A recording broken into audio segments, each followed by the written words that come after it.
मंजिलें मिलती नहीं फकत ख्वाब देखने से, पाँव के छाले गवाह है सफर ए मंजिल के।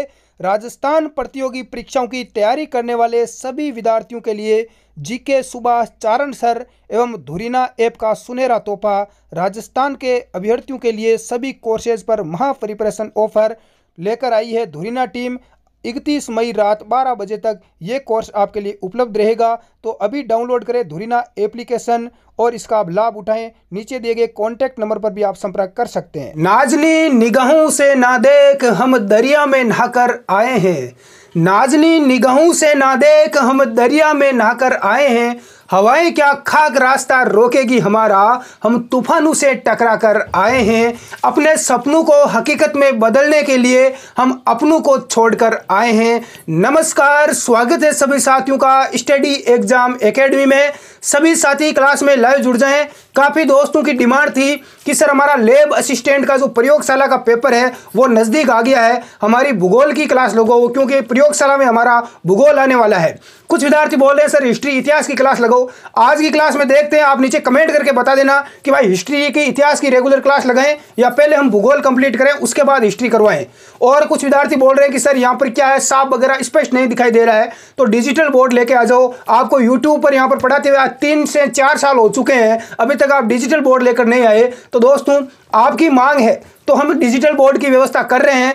आपका ऑर्डर दिया जा चुका है, 5 से 10 दिन में अपना डिजिटल बोर्ड पूरा का पूरा सेटअप आ जाएगा। तो आप निश्चित रहें, आपकी हर डिमांड पूरी की जाएगी। आप अपने दोस्तों के पास शेयर जरूर करें। और आज देखो अपने पास में कौन आया, मैं मिलवाता हूँ आपको। ये देखो खुरम काका आ चुका है। ये खुरम काका मिलने के लिए आया है, पास में से यहाँ पर आस पास से ही। और खुरम काका आपसे मिलने के लिए आया। एक बार नमस्कार करो खुरम काका सभी को। नमस्कार साथियों। हाँ, कौन सी स्कूल में पढ़ते हो? छोटी काटू pre star public school. Pre star public school Hindi medium है इंग्लिश मीडियम है? English medium. ये इंग्लिश मीडियम में पढ़ता है बच्चा। चलो कोई नहीं, खुरमका का भी तैयारी करता है, अपनी क्लास से देख रहा, बोल रहा है कि मुझे राजा महाराजाओं का इतिहास और हिस्ट्री पढ़ने में बहुत मजा आता है। खुरमका के को हिस्ट्री इतिहास पढ़ने में बहुत मजा आता है, इंग्लिश मीडियम का छात्र है। चलो साथियों स्टार्ट करते हैं मेवाड़ का इतिहास। मेवाड़ का इतिहास स्टार्ट करने से पहले हम थोड़ी सी बेसिक जानकारी देखते हैं, वो आपको पता होना चाहिए। फिर हम बिल्कुल बारीकी से पढ़ेंगे, सारा का सारा इतिहास देखते हैं। सबसे पहले प्राचीन नाम, सबसे पहले आपको पता होना चाहिए दोस्तों कि जो मेवाड़ है इसका प्राचीन नाम क्या मिलता है। एक नाम मिलता है सिवी जनपद। महाभारत काल में, महाभारत काल का नाम है इसका सिवी जनपद। क्या है? सिवी जनपद। और इसकी जो राजधानी है वो है मध्यमिका। राजधानी कहां पर थी? मध्यमिका। यह प्रश्न देखो कई बार पूछा जा चुका है कि सिवी जनपद की राजधानी, तो ध्यान रख लेना कहां पर है? मध्यमिका। यह प्रश्न कई बार एग्जाम में आ चुका है। दूसरी बात करते हैं, दूसरा इसका नाम मिलता है मेदपाट। क्या मिलता है दोस्तों? मेदपाट। मेदपाट क्या है गुरुजी? मेदपाट का मतलब है मेव जाति की अधिकता। मेव जाति की अधिकता के कारण इसका नाम मिलता है मेदपाट। ठीक है। अगला इसका नाम मिलता है उदसर। उदसर नाम क्यों मिलता है? भीलों का मुख्य क्षेत्र। आपको देखोगे कि तो सबसे ज्यादा जो भील जनजाति है वो आपकी यहाँ पर मेवाड़ में आपको मिलेगी। तो भील यहाँ पर ज्यादा क्षेत्र में रहते हैं, अधिक संख्या में रहते हैं, इसलिए इसका नाम क्या है? उदसर। अगला नाम मिलता है इसका प्रागवाट। क्या मिलता है? प्रागवाट। प्रागवाट का मतलब क्या है गुरुजी? प्रागवाट का मतलब है शक्तिशाली शासकों का क्षेत्र। सबसे ज्यादा शक्तिशाली शासक मेवाड़ के हुए हैं, सबसे लंबे समय तक इन्होंने यहां पर शासन किया है। अगला जो यहां पर नाम मिलता है वो मिलता है मेरुनाल। मेरुनाल का मतलब है पहाड़ी क्षेत्र का राजवंश। आपको पता है ये सारा का सारा मेवाड़ का पहाड़ी क्षेत्र है और यहां पर इन्होंने शासन किया, तो पहाड़ी क्षेत्र का राजवंश होने के कारण मेरुनाल मिलता है। तो ये इनके जो प्राचीन नाम है वहां से प्रश्न आ सकता है। तो आप यहां से एक बार एक नोट करें, सभी विद्यार्थी क्लास को रोक कर लिख लें। कुछ मैं समय देता हूं। सिवी जनपद महाभारत काल का प्राचीन नाम है इसका, जिसकी राजधानी मध्यमिका है। मेदपाट मेव जाति की अधिकता के कारण। उदसर यानी भीलों का मुख्य क्षेत्र। प्रागवाट इसका प्राचीन नाम मिलता है मेवाड़ का, जिसका नाम है शक्तिशाली शासकों का क्षेत्र। मेरुनाल का मतलब है पहाड़ी क्षेत्र का राजवंश। एक बार आप उतारें, नोट करें, उसके बाद हम आगे बढ़ते हैं। एक बार शेयर कर दें, जितने भी साथी लाइव जुड़ चुके हैं क्लास को लाइक कर दें दोस्तों, आपसे रिक्वेस्ट रहेगी। आगे बढ़ते हैं, उतार लिया अगर आपने रोककर। आगे हम बात करते हैं दोस्तों, जो मेवाड़ का राजवाक्य है वो क्या है? जो दृढ़ राखे धर्म को तिहि राखे करतार। मेवाड़ राज्य का राज्य वाक्य था, जो दृढ़ राखे धर्म को तिहि राखे करतार। यानी कहने का मतलब क्या हुआ कि जो अपने धर्म पर अडिग रहता है, जो अपने धर्म का पालन करता है, उसकी भगवान क्या करता है? रक्षा करता है। अब यहाँ पर बात करें इसके ध्वज की, मेवाड़ का जो मेवाड़ी ध्वज था उसकी हम बात करते हैं, तो आपको यहाँ पर दिखाई दे रहा होगा ये मेवाड़ी ध्वज है। इसमें आपको क्या अंकित मिलेगा, इसमें आपको सूर्य मिलेगा, सूर्य की आपको आकृति मिलेगी, चित्र मिलेगा यहाँ पर ऊपर। उसके अलावा यहाँ पर साइड में, इस ध्वज के साइड में आपको एक भील व्यक्ति खड़ा मिलेगा जिसके हाथ में भाला है। क्या है? भाला।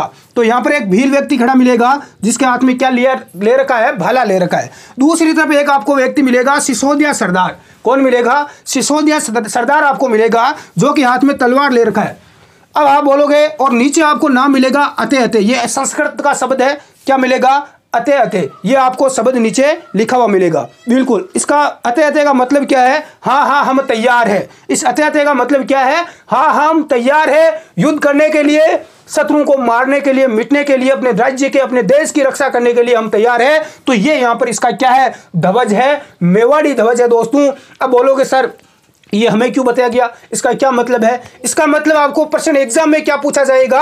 यह पूछा जाएगा दो दृढ़ राखे धर्म को तीर राखे करतार, ये राज वाक्य है, ये वाक्य है, ये किस रियासत से संबंधित है? तो मेवाड़ का है। और एग्जाम में आपको पूछा जाएगा और प्रश्न आपको पूछा जाएगा कि मेवाड़ के जो ध्वज है उस ध्वज में निम्न में से क्या अंकित नहीं है? सूर्य, भाला, तलवार, इसके अलावा भील व्यक्ति या सिसोदिया सरदार, और इसके नीचे क्या लिखा हुआ है संस्कृत में? अते अते। तो ये चीज आपको ध्यान रखना है, यहां से प्रश्न पूछा गया है कई बार एग्जाम में, तो ये आप उतार लो।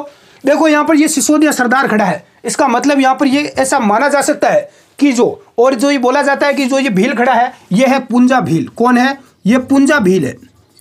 पुंजा भील है। जो पुंजा भील ये कौन था? ये महाराणा प्रताप का सेनापति था, हल्दी घाटी युद्ध में महाराणा प्रताप की सेना में था। तो ऐसा लगता है कि ये ध्वज कब बनाया गया था? ये जब महाराणा प्रताप के समय में ये ध्वज बनाया गया था। तो यहां पर ये उतार लो दोस्तों इतना, फिर हम आगे बढ़ते हैं, रुक करते हैं।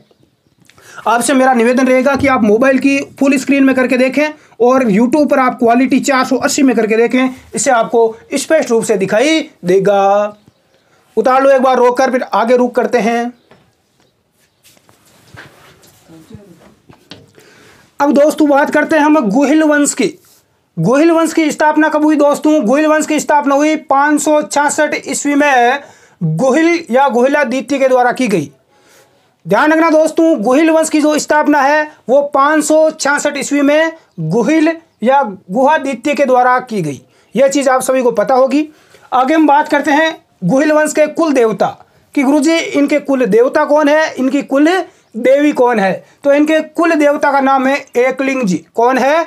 एकलिंग जी। आपने की जो आपको पता है महाराणा प्रताप का जो सीरियल वगैरह है उसमें आपने देखा होगा, वहां पर जो जय बोलते हैं जय एकलिंग जी की, तो ये इनकी कौन है? कुल देवता है गुहिल वंश के। इनका मंदिर कहां पर है? कई बार एग्जाम में पूछा गया। एकलिंग जी का मंदिर है कैलाशपुरी उदयपुर जिले में। कहां पर है दोस्तों? कैलाशपुरी उदयपुर में है। बात करें इस मंदिर के निर्माण की कि भाई एकलिंग जी का मंदिर का निर्माण किसने करवाया? तो बप्पा रावल के द्वारा करवाया गया। किसके द्वारा? बप्पा रावल या काल भोज के द्वारा करवाया गया। यह मंदिर भगवान शिव का मंदिर है। भगवान शिव का मंदिर है, यह प्रश्न पूछा जा चुका है। एकलिंग जी का मंदिर किसका मंदिर है? तो भगवान शिव का मंदिर है। पाशुपात संप्रदाय की प्रमुख पीठ है। यह संप्रदाय हम पढ़ेंगे तब आपको पता चल जाएगा। बात करें हम कुल देवता की, अब हम बात करेंगे आराध्य देवी की। गुरुजी कुल देवता इनके हो गए, कुल देवी या इनकी आराध्य देवी कौन है? तो इनकी आराध्य देवी का नाम है गढ़बोर देवी। कौन है? गढ़बोर देवी है, बिल्कुल। और गढ़बोर देवी का मंदिर कहां पर है? राजसमंद जिले में है। कहां पर है दोस्तों? राजसमंद जिले में है। और यदि पूछे आपको कि सिसोदिया वंश की कुल देवी कौन सी है, तो इनकी जो कुल देवी है वो है बाण माता। कुल देवी का क्या नाम है?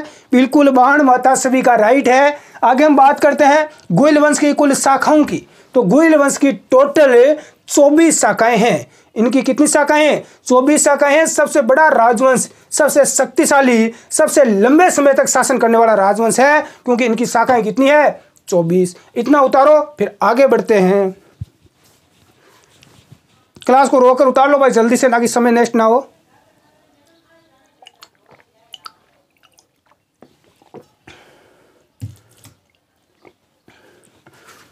आगे बढ़ते हैं दोस्तों। अब दोस्तों बात करते हैं कि इन गुहिलों की उत्पत्ति के बारे में कि ये गुहिल कहां से आए, क्या ये भारतीय है या कोई विदेशी है? गुहिलों की उत्पत्ति कैसे हुई गुरुजी? गोयल कहाँ से आए हैं, तो इसके बारे में बात करेंगे दोस्तों। तो सबसे पहले आपको बता दूं, बहुत सारे इतिहासकार हुए, सभी ने अलग अलग मत दिया। किसी ने कहा विदेशी है, किसी ने कहा ये है वो है, तो सभी के बारे में हम बात करेंगे। सबसे पहले हम बात करते हैं अबुल फजल की। अबुल फजल कौन था? अरे अकबर का नवरत्न, मुगल बादशाह अकबर का नवरत्न, जिसका नाम है अबुल फजल। अबुल फजल क्या कहता है गुरुजी? अबुल फजल ने कहा कि गोयल है वो विदेशी है। कैसे है? अबुल फजल बोलता है कि ईरान का बादशाह, कौन? ईरान का बादशाह नौशेखा, इसके वंशज जिसका नाम है नासेजाद। क्या नाम है? नासेजाद। ये नासेजाद विवाह करता है रूम से। किसे करता है? रूम। रूम यानी कमरा नहीं, ये रूम कोई बेगम का नाम है, लाडलू। ये उसके साथ विवाह कर देता है। कौन करता है? नौशेजाद विवाह करता है रूम के साथ। रूम तुर्की थी, इस तुर्की के साथ विवाह करता है। लेकिन ये शादी करके दोनों क्या कर लेते हैं? अपना धर्म बदल लेते हैं। धर्म परिवर्तित करके दोनों ईसाई बन जाते हैं। क्या बन जाते हैं? ईसाई। अब ये दोनों क्या करते हैं? यहाँ से ईरान से चलते हैं और हिंदुस्तान आ जाते हैं। कहाँ पर आ जाते हैं? हिंदुस्तान आ जाते हैं और हिंदुस्तान में आकर बस जाते हैं। हिंदुस्तान आते हैं और हिंदुस्तान में आकर ये दोनों, ये नौशेजाद, इसकी पत्नी रोम और भी उसकी बहुत सारी बेगमें थी, सारे हिंदुस्तान में आते हैं, हिंदुस्तान में ही बस जाते हैं, राजस्थान में। अब कहा जाता है कि इसके बाद में क्या होता है, जब ये नौशेजाद हिंदुस्तान में आ जाता है, यहीं पर इनका परिवार पूरा बस जाता है। इसके बाद में क्या होता है कि ये यहाँ पर पीछे से यहाँ पर फारस के अंदर विद्रोह हो जाता है। ये तो हिंदुस्तान में, पीछे से फारस में क्या हो जाता है? विद्रोह हो जाता है वहां पर। तो ये नौशेजाद यहाँ से सेना लेकर फारस जाता है सैनिक विद्रोह को दबाने के लिए, ताकि पहले इनका सत्ता वहां पर कायम रह सके। तो नौशेजाद यहाँ पर जाता है और वहीं पर युद्ध करते हुए मारा जाता है। नौशेजाद मारा गया। इसकी जो पत्नी है रूम और भी बहुत सारी बेगमें हैं, वो सारे के सारे कहाँ पर है? हिंदुस्तान में है। तो इनकी जो संतानें हुई, इनकी आगे जो इसकी जो पत्नियों की जो संतानें हुई, वही आगे जाकर क्या कहलाए? गोहिल कहलाए। कौन कहलाए? गोहिल कहलाए।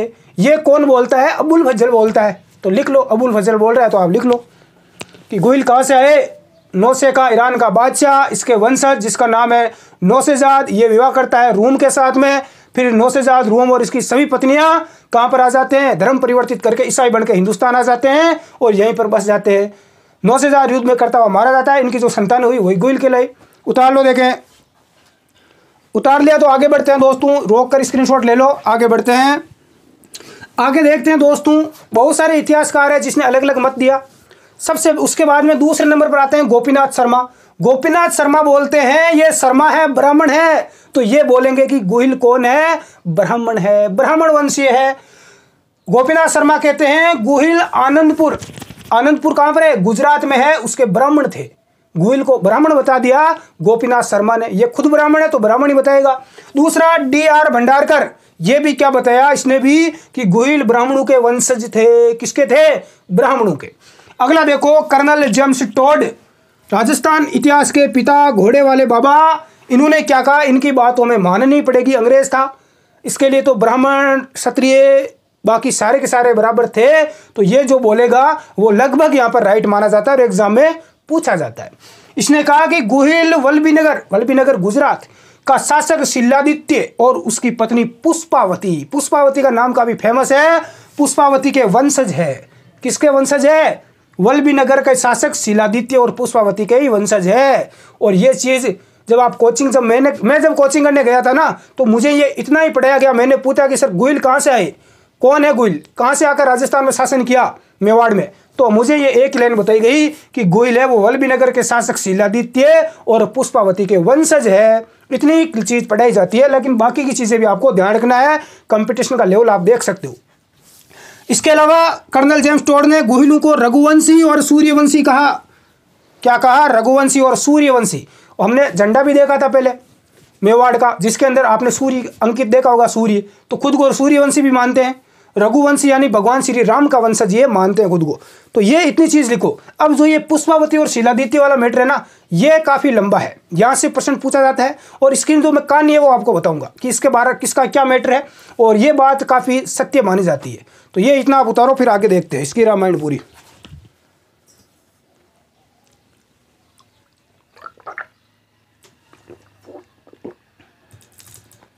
उतार लिया होगा आपने, रोक कर, आशा करता हूं। आगे बढ़ते हैं।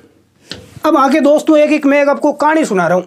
अब गुरुजी कहानी क्यों सुना रहे हो, टाइम खराब करो। अरे नहीं रे, गोहिलों की उत्पत्ति कैसे हुई, गोहिल कहाँ से आए, इसके बारे में आपको जानने के लिए एक छोटी सी कहानी सुनना होगा, ताकि आपको थोड़ा इंटरेस्ट भी आएगा पढ़ने में। ये कहानी एग्जाम में नहीं आएगी दोस्त, लेकिन बहुत ही महत्वपूर्ण, आप ये कहानी जरूर सुने, ताकि आप कभी मेरी तरह पढ़ाने के लिए कैमरे के सामने खड़े हो तो ये आप बता सको, लोगों को समझा सको। तो सबसे पहले हम बात करते हैं, ये यहाँ पर है सूर्य।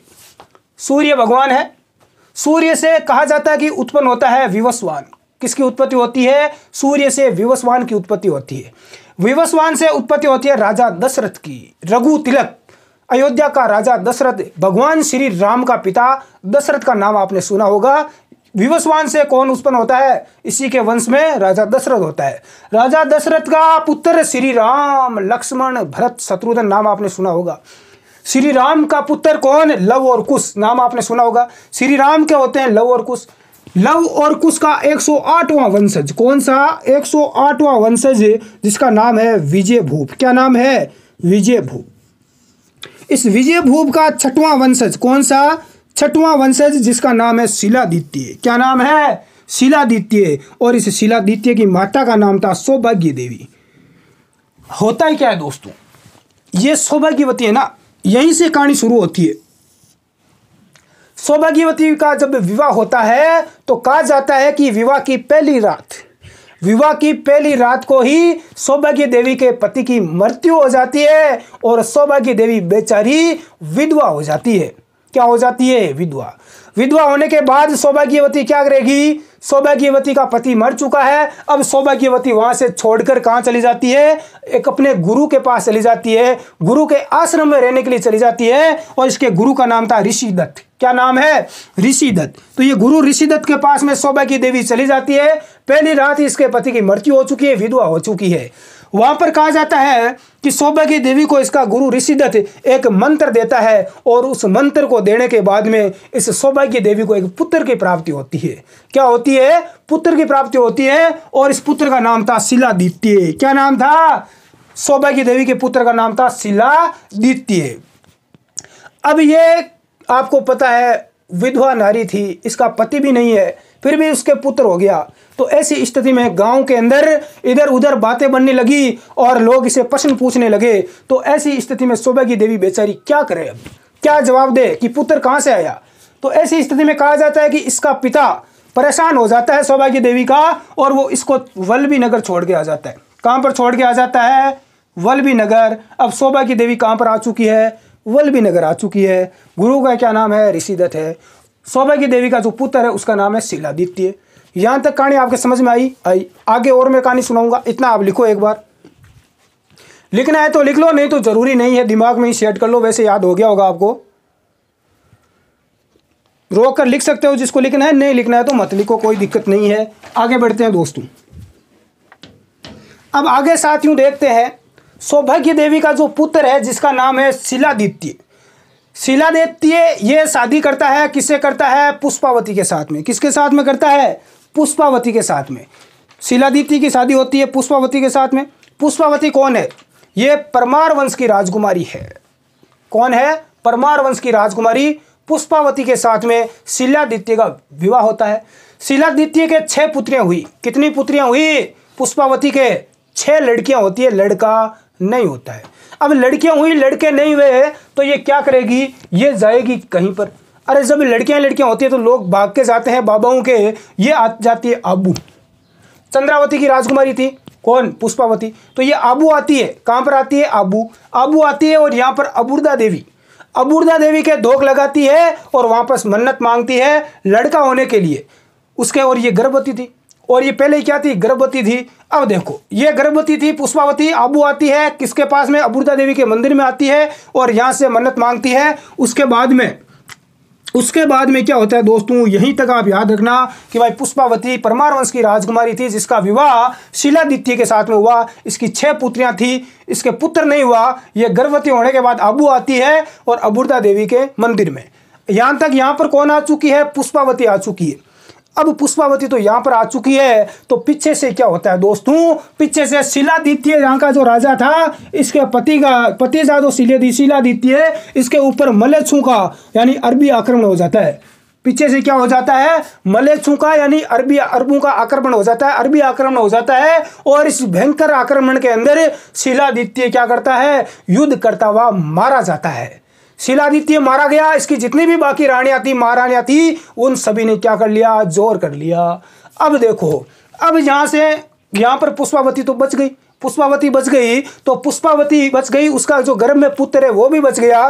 पुष्पावती यहाँ से रवाना होती है, कहाँ पर जाने के लिए, वापस जाती है शिलादित्य के पास में। लेकिन रास्ते में ही इसको पता चल जाता है कि यहाँ पर जो शिलादित्य है वो मारा जा चुका है, उसका पति। अब ये वहाँ पर रास्ते में रुक जाती है।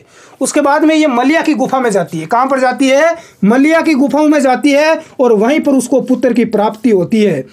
अब आप सोचोगे कि सर शिलादित्य मारा गया तो उसकी पत्नी क्या होगी, सती होगी। सती होगी तो ये सती क्यों नहीं हुई, ये सती नहीं हुई क्योंकि इसके गर्भ में पुत्र था। और ये नियम है, जो गर्भवती महिला वो सती नहीं हो सकती थी, तो ये सती नहीं हुई। अब इसको मलिया की गुफा में एक पुत्र पैदा हुआ। गुफा में पुत्र पैदा होने की वजह से उस पुत्र का नाम रखा गया गुहादित्य। उस पुत्र का नाम तो गुहा रखा गया, गुफा में पैदा होने के कारण। और द्वितीय क्यों लगाया गया, क्योंकि इसके पिता शिला के आगे द्वितीय लगता था, तो इसके आगे भी द्वितीय लगा दिया गया। शिलादित्य ने जन्म लिया गुफा में। उसके बाद में इस पुष्पावती ने क्या किया, इसके पुत्र पैदा हो गया। इस पुत्र को इसने छोड़ा किसके पास में, कमलावती एक ब्राह्मणी थी जिसका नाम था कमलावती। कमलावती के पास में इस पुत्र को छोड़ा और पुष्पावती सती हो जाती है। क्या हो जाती है, सती हो जाती है। और उसके बाद में इस जो ये उसका पुत्र था गुहादित्य, इसी ने इसका जो पालन पोषण है वो कमलावती नाम की ब्राह्मणी ने किया दोस्तों। अब क्या होता है, उसके बाद में ये गुहादित्य भीलू के सहयोग से राजा बनता है। भीलू के सहयोग से ये शासक बनता है और मंडेला भील इसका राज्याभिषेक करते हैं। आपको पता होगा दोस्तों, जब भी मेवाड़ का कोई शासक राजगद्दी पर बैठता था तो उनका राज तिलक कौन करता था, राज तिलक भील करते थे। कौन करता था, कोई ना कोई भील पुरुष करता था। ये परंपरा यहीं से चली थी। सबसे पहले गुहादित्य का राज्याभिषेक मंडेला भील के द्वारा किया गया और 566 ईस्वी में गुहिल वंश की इसने स्थापना की। तो ये गुहिल वंश की स्थापना ऐसे हुई, आपके समझ में आ गया होगा। उतार लो, जिसको उतारना है, दिमाग में सेट हो गया वो कहानी एक बार देख लो। वापिस बताता हूं एक बार। सूर्य से उत्पन्न हुआ विवस्वान, विवस्वान से राजा दशरथ हुआ, उसका पुत्र श्री राम, श्री राम का पुत्र लवकुश, लवकुश का 108वां वंशज विजयभूप, विजयभूप का 61वां वंशज शिलादित्य। इनको याद नहीं करना है गुरुजी, इतना याद नहीं करना है आपको। शिलादित्य और शिलादित्य की जो माता थी उसका नाम सौभाग्य देवी था, आपको पता है। सौभाग्य देवी विधवा हो जाती है पहली रात।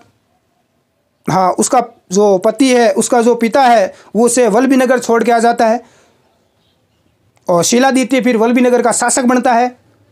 शिलादित्य का विवाह चंद्रावती की राजकुमारी पुष्पावती के साथ होता है। उसके बाद में क्या होता है, शिलादित्य के ऊपर आक्रमण होता है, मलेच्छों का अरबी आक्रमण होता है, शिलादित्य मारा जाता है और उसका पुष्पावती का जो पुत्र था गुहादित्य वो बाद में आगे जाकर शासक बनता है। तो ये यहाँ पर पूरी राम कहानी है। आगे बढ़ते हैं दोस्तों, समझ में आ गई होगी ये राम कहानी। आगे बढ़ते हैं। अब दोस्तों बात करते हैं गुहादित्य के बाद में शासक कौन बनता है। तो गुहादित्य के बाद में कहा जाता है कि शासक बना था नागादित्य। नागादित्य का हमें कोई इतिहास नहीं मिलता, पढ़ना ही नहीं है। उसके बाद में महेंद्र प्रथम बना था, इसका भी कुछ नहीं है। शिलादित्य सेकंड बना, उसके बाद अपराजित बना और फिर बना महेंद्रदित्य। तो देखो, नागादित्य, महेंद्र फर्स्ट, शिलादित्य सेकंड, अपराजित, इनका हमें कोई इतिहास नहीं मिलता है विधिवत रूप से, सही ढंग से, और इनके बारे में आपको कुछ नहीं पढ़ना है। मैंने नाम बता दिए, इनके हमें नाम पता है केवल, और इनका कोई इतिहास नहीं मिलता है। यहाँ पर बात करते हैं महेंद्रदित्य की। तो महेंद्रदित्य की बात करें तो इसने क्या किया, भीलू पर अत्याचार किया और उनके ऊपर कर लगा दिया। जहां गुहादित्य को भीलू के सहयोग से शासक बनाया गया, वहीं पर इसका जो वंशज था महेंद्रदित्य, इसने भीलू पर अत्याचार शुरू कर दिया, उस पर कर लगा दिया। तो भील क्या करेंगे, भील इसके विरोधी हो गए और भीलू ने इसका वध कर दिया। भीलू ने क्या कर दिया, महेंद्रदित्य का वध कर दिया। और इसका पुत्र था महेंद्रदित्य का, जिसका नाम था बप्पा रावल। बप्पा रावल, जिसे हम काल भोज के नाम से जानते हैं। यहीं से आपका मेवाड़ का जो इतिहास है दोस्तों, वो विधिवत रूप से शुरू होता है। सही ढंग से मेवाड़ का इतिहास हम पढ़ना शुरू करेंगे बप्पा रावल से। आपको यह पता होना चाहिए कि बप्पा रावल का पिता कौन था, तो महेंद्रदित्य था। कौन था, महेंद्रदित्य। तो यहां इतना उतार लो आप। उसके बाद में हम बप्पा रावल काल भोज के बारे में पढ़ेंगे कि अरे भाई, ये भीलू का विरोधी था महेंद्रदित्य, तो इसका जो पुत्र होगा काल भोज, बप्पा रावल, तो ये बप्पा रावल है, इसके भी भील क्या होंगे, विरोधी होंगे। ये भील इसको भी मारना चाहेंगे, लेकिन ये बप्पा रावल बहुत होशियार था। ये यहाँ से कहीं और दूर चला जाता है और इसके बारे में पूरी डिटेल से पढ़ेंगे। इसका इतिहास यहीं से शुरू होगा अपना मेवाड़ का। उतार लिया होगा आपने, रोककर आगे बढ़ते हैं दोस्तों ज़्यादा। अब दोस्तों बप्पा रावल के शासनकाल की बात करते हैं। तो कहा जाता है कि बप्पा रावल 734 ईस्वी में शासक बना और 753 ईस्वी तक ये शासक रहा था। 734 से लेकर 753 ईस्वी तक इसका शासनकाल रहा। ये गुहादित्य का 8वां वंशज था। इतना याद रख लेना कि बप्पा रावल गुहिल वंश का या गुहादित्य का 8वां वंशज था। इसके बीच में 6 राजा इसके बीच में बन चुके थे। इसका जन्म कब हुआ बप्पा रावल का, तो इनका जन्म हुआ था 713 ईस्वी में। कब हुआ, 713 ईस्वी में। इडर कहाँ पर है, गुजरात में है। यहाँ पर इसका जन्म हुआ। पिता का नाम था महेंद्र द्वितीय। पिता का क्या नाम था, महेंद्र द्वितीय। कहा जाता है जब इसके पिता की महेंद्र द्वितीय की भीलू ने जब हत्या कर दी तो इसको भी अपनी मौत का डर सता रहा था। तो कहा जाता है कि बप्पा रावल वहाँ से भाग जाते हैं और कहाँ चले जाते हैं, हरित ऋषि के पास चला जाते हैं। बप्पा रावल कहाँ चले जाते हैं, हरित ऋषि के पास। बप्पा रावल हरित ऋषि की गायें चराते हैं। अब ऋषि के पास जा रहे तो वहाँ तो गायें चरानी पड़ेगी। तो हरित ऋषि की कहते हैं कि बप्पा रावल गायें चराते हैं। वहाँ पर देखो बहुत सारी ऐसी कहानियाँ हैं जो बनाई गई है, जिसको मैं यहाँ नहीं बताऊंगा। उसका एग्जाम से आपका कोई तुक नहीं है, तो आप जितना मैं बता रहा हूँ वही ध्यान रखें। इस समय चित्तौड़ का शासक कौन था, जब बप्पा रावल हरित ऋषि की गायें चराते थे उस समय चित्तौड़ का शासक मान मौर्य था। कौन था चित्तौड़ का शासक, मान मौर्य था, ध्यान रखना। और चित्तौड़ का किला किसने बनाया था, चित्रांगन मौर्य ने ही बनवाया था। बात करते हैं 734 ईस्वी में मान मौर्य। इस मान मौर्य को जो चित्तौड़ का शासक था, इसको बप्पा रावल ने पराजित किया और पराजित करके बप्पा रावल मेवाड़ के शासक बनते हैं। तो बप्पा रावल मेवाड़ के शासक कब बनते हैं, 734 ईस्वी में बनते हैं। मान मौर्य को हराकर चित्तौड़ के मेवाड़ के शासक बनते हैं। कहाँ के शासक बनते हैं, मेवाड़ के। इसने अपनी राजधानी कहाँ पर बनाया, नागदा को बनाया। अब ध्यान रखना, एग्जाम में सीधा प्रश्न पूछा जाता है कि सबसे पहले चित्तौड़ को राजधानी किसने बनाया। आगे बात करेंगे किसने बनाया। बहुत सारे लोग यही गलती कर देते हैं कि चित्तौड़ को राजधानी बप्पा रावल ने बनाया, काल भोज ने बनाया। इसका उपनाम काल भोज है, इसने बनाया। तो ये आपका आंसर गलत होगा। आंसर गलत होगा। बप्पा रावल ने चित्तौड़ के शासक मान मौर्य को पराजित किया, मेवाड़ का शासक बने, लेकिन इन्होंने राजधानी चित्तौड़ को नहीं बनाया। ध्यान रख लेना, इन्होंने अपनी राजधानी किसको बनाया, नागदा उदयपुर को बनाया। किसको बनाया दोस्तों, नागदा उदयपुर को राजधानी बनाया। ये चीज दिमाग में रखना, सबसे पहले नागदा को राजधानी बप्पा रावल ने बनाया। उपनाम क्या है इनका, काल भोज है, ध्यान रख लेना। और गुहिल वंश का वास्तविक संस्थापक किसको माना जाता है, बप्पा रावल को माना जाता है, गुहिल वंश का वास्तविक संस्थापक। ये इतना आप नोट करो। आगे और पढ़ते हैं अभी बप्पा रावल के बारे में। गुहिल वंश का वास्तविक संस्थापक कौन है, बप्पा रावल है। उपनाम काल भोज है, राजधानी नागदा को बनाया। हाँ, 734 ईस्वी में मान मौर्य को पराजित करके मेवाड़ के शासक बने थे। इतनी चीज आपको पता होनी चाहिए। रोक कर उतार लिया होगा। आगे बढ़ते हैं, आगे बात करते हैं बप्पा रावल के कुछ सैन्य अभियानों की भी। इन्होंने 18 अंतर्राष्ट्रीय विवाह किए थे। कितने विवाह किए थे, 18 अंतर्राष्ट्रीय विवाह किए थे। ये बात लिखी जाती है, लेकिन एक प्रश्न आगे आएगा, हम पढ़ेंगे कि सर्वप्रथम अंतर्राष्ट्रीय विवाह किस शासक ने किया, तो वो शासक दूसरा है, ध्यान रख लेना। वैसा यदि प्रश्न पूछा जाता है तो। आगे बात करते हैं, बप्पा रावल की कुल 100 रानियां थी। कितनी रानियां थी, 100 लगभग रानियां थी, जिनमें 35 इनकी मुस्लिम रानियां भी थी। यानी कि आप यहाँ पर देख सकते हैं कि उस समय में भी अदर कास्ट में यहाँ पर शादियाँ वगैरह होती थी, तो 35 यहाँ पर मुस्लिम रानियां इनकी थी।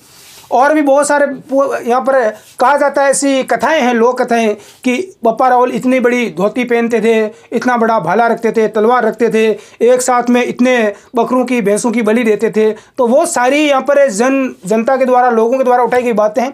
वो हमारे एग्जाम से रिलेटेड नहीं है, उनकी मैं बात नहीं करूँगा।